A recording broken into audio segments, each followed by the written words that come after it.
Dopamine is the fuel for our desires, a chemical in our brain that drives us to crave more. More stimulation, more excitement, more things, often more than we truly need. It's the root of our urges, from the longing for love and connection to the pursuit of power and control. The catch? Dopamine is insatiable. No matter how much we indulge it, it always wants more. It's a double-edged sword. Unchecked, it can lead us down paths of addiction, anxiety, and perpetual dissatisfaction. It's why we doom-scroll endlessly, binge-watch shows, or check our phones hundreds of times a day. Dopamine isn't about pleasure, it's about desire. Here's how it works. Dopamine excites us about the anticipation of a reward, not the reward itself. That's why we get stuck in endless cycles of wanting. You hear a notification, feel a surge of excitement, but it fades almost immediately. So you check again. It's not the message itself, it's the possibility of something exciting. And that's the trap.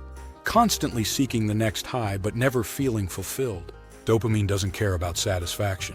It only wants the next thing. As Daniel Friedman says, the world is sensory rich and causal poor. Dopamine is everywhere. Social media, streaming platforms, online shopping, all designed to exploit this chemical. Every like, episode, or purchase delivers a quick burst of dopamine, keeping us hooked. We scroll, click, and consume, often without intention, chasing fleeting hits of excitement. It's exhausting. But dopamine isn't limited to digital distractions. It drives us in every aspect of life, careers, relationships, and personal goals. We chase promotions, achievements, and relationship highs. But again, dopamine doesn't care about happiness. It only pushes us to want more. In relationships, it feeds the thrill of novelty. When that fades, some people start seeking the high elsewhere, hopping from one relationship to another. Even in friendships, it drives the need for validation, likes, comments, and approval, all for quick spikes of dopamine. These are surface-level distractions that don't bring true fulfillment. At work, dopamine distractions like notifications and alerts derail focus. Many of us believe that more is the answer, more success, experiences, or possessions.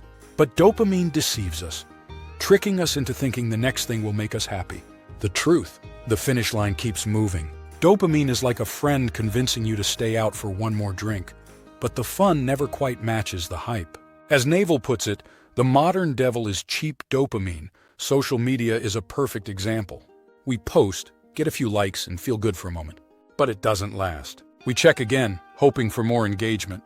The same goes for online shopping. We think the next purchase will satisfy us, but the cycle starts again as soon as the item arrives. I've decided to redefine my relationship with dopamine.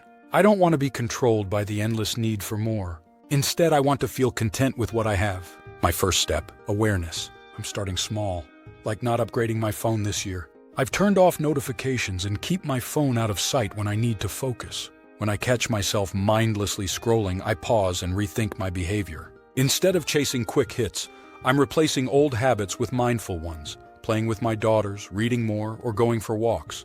I'm learning to find value in the present. Whether it's spending time with family or enjoying hobbies, I'm trying to focus on what truly matters. I can't eliminate desire, but I can be intentional about where I direct my attention.